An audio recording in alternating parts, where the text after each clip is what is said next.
revue du web. Actualité sur les sites web.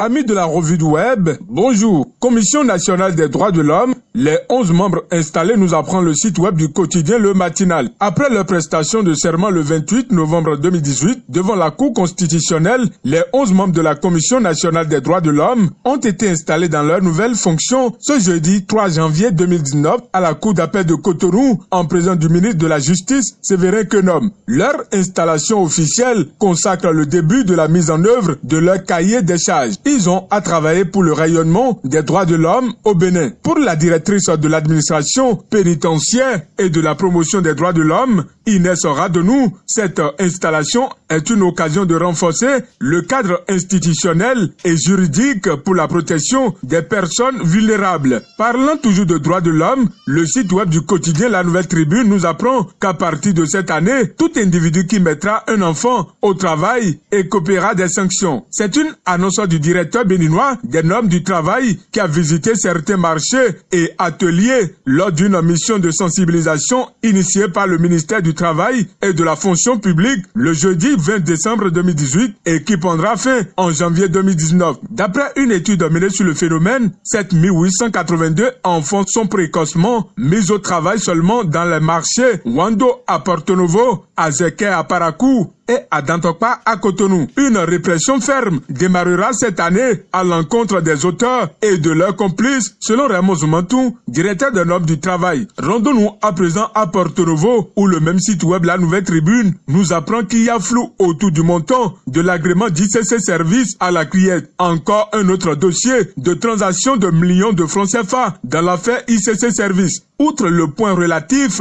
aux 27 milliards ou 3 millions selon les parties qui n'est pas encore élucidé, le site web rapporte qu'il y a un autre de 223 millions sur lequel la Cour a écouté les accusés hier dans l'après-midi. Dans une déposition antérieure, Émile Tegbenou, un des responsables de ICC Service, informait la Cour de ce qu'il a remis une somme de 223 millions à Grégoire Rizimin, son coordonnateur de la cellule de surveillance des structures financières décentralisées. C'était dans le cadre des démarches de formalisation et d'obtention de l'agrément pour ICC Service. Reçu là-bas hier, l'accusé Grégoire Rizimin infirme cette information. Il avoue avoir reçu de Tegbenou une somme de 3 millions pour le paiement du cabinet commis pour les 10 démarches. La suite du procès est prévue pour ce vendredi à partir de 9h. Terminons cette revue du web avec le site web d'Abarou qui nous parle du bilan des actions de la mairie de Parakou dans le secteur d'éducation en 2018. L'an 2018 a été pour la municipalité de Parakou une année de construction de plusieurs infrastructures scolaires dans tous les 3 arrondissements que compte la commune de Parakou. C'est ce qui ressort du bilan fait par le premier adjoint au maire de Parakou au micro de la radio Fraternité FM. Ibrahim Sabi Maman a adressé un bilan élogieux des actions à l'équipe municipale à laquelle il appartient. Pour le premier adjoint au maire, grâce au leadership du maire Charlotte Tokor, le conseil municipal a investi plus de 300 millions de francs CFA dans la construction de modules de salles de classe et clôture de plusieurs écoles et collèges de la ville. Les écoles telles que Wanrou-Sourou, Albarika, Banikani,